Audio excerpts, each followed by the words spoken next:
Mr. Men, Roger Hargreaves. Adventure in the Ice Age. Mr. Snow had decided to take his friends on a fishing trip. However, Mr. Snow's idea of a fishing trip was very different to what you might imagine. Mr. Snow took everyone ice fishing. Ice fishing at the North Pole. They knew they were there when they saw a polar bear. The first thing they had to do when they reached the North Pole was to make a hole in the ice. It was very thick ice, and it was very hard work for some people. "This is not much of a holiday," grumbled Mr. Grumpy.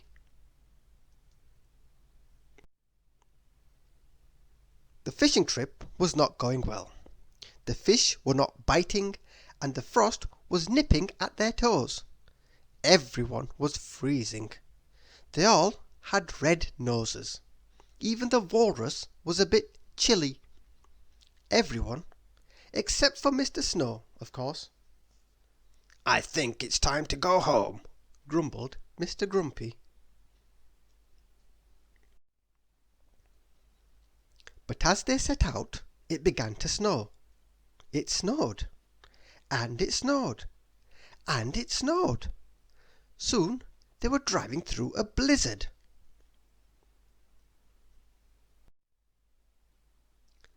There was so much snow that the snowmobiles got stuck. "What's that?" cried Little Miss Helpful suddenly. A huge shape was lumbering towards them through the falling snow. "Oh, my goodness!" exclaimed Little Miss Helpful. "That's a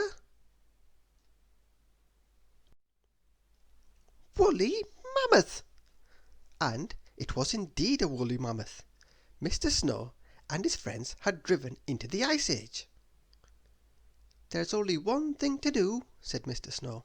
"We will have to ride the mammoth to safety." Fortunately, the friendly mammoth was happy to oblige. They all climbed onto its back and set off through the snow.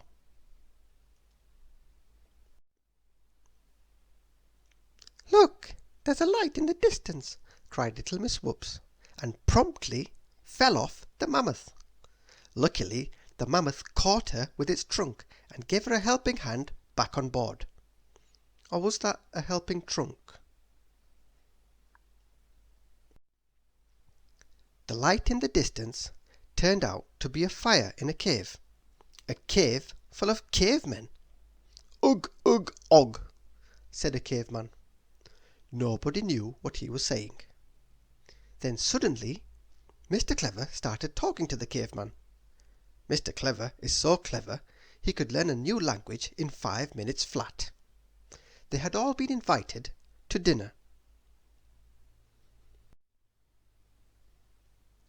When they woke the next morning, it had stopped snowing, but the mammoth had wandered off in the night. How were they going to get home? It was Mr. Snow who had an idea. He found some old mammoth tusks in the cave, and using these as runners, he made a large sledge. It is very lucky that Mr. Strong is very strong. As they travelled across the vast white landscape, they felt totally alone. However, they were not alone. There was something else out there. A something else that was hungry. A something else that was looking for breakfast. A saber-toothed tiger. The saber-toothed tiger came bounding through the snow after them. "Help!" shrieked Little Miss Helpful. Mr. Strong sped up, but he could see a problem ahead. They had reached the sea. There was nowhere to go. They were trapped.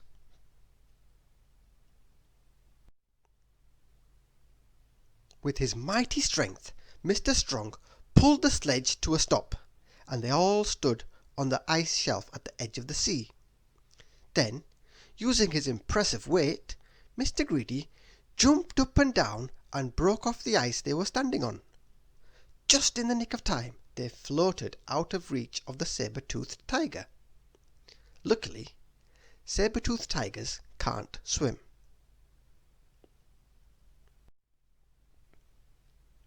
The friends drifted through a sea of icebergs.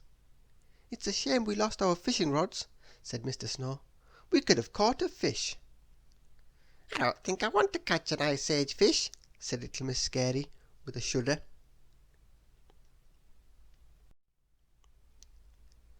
They floated on until they reached a glacier, where they could see green fields and woods below them. They had nearly escaped the Ice Age, but the glacier was a towering wall of ice with seemingly no way down. It was Mr. Tickle's extraordinarily long arms that came to the rescue this time.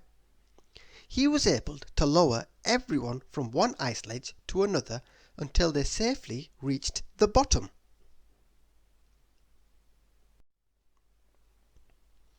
They were very relieved to have left the Ice Age and are much warmer. Mr. Strong was warmer. Little Miss Helpful was warmer. Mr. Clever was warmer. And Mr. Snow was too hot. It had not been a very successful fishing trip. They had not caught anything, except for one person, Mr. Grumpy. He had caught a cold. Tissue!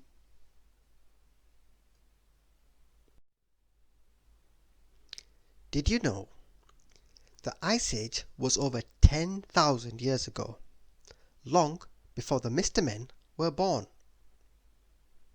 The North Pole is the northmost place on Earth, with a freezing cold -31 degrees Celsius temperature. Arctic animals live here, but penguins only live at the South Pole. The Ice Age was the reason Neanderthals got the nickname cavemen. They often built their homes in caves to escape the cold and used to paint figures of animals on the walls. But there haven't been any discoveries of Mr. Strong painted on a cave wall. Woolly mammoths are extinct relatives of today's elephants. They spent 20 hours a day feeding and could eat up to 397 pounds of plants each day. Even Mr. Greedy would struggle to eat that much. The saber-toothed tiger was a prehistoric cat with long, razor-sharp teeth. The largest teeth were about a foot long, so were more than enough to give the Mr. Men a fright. Thank you for listening.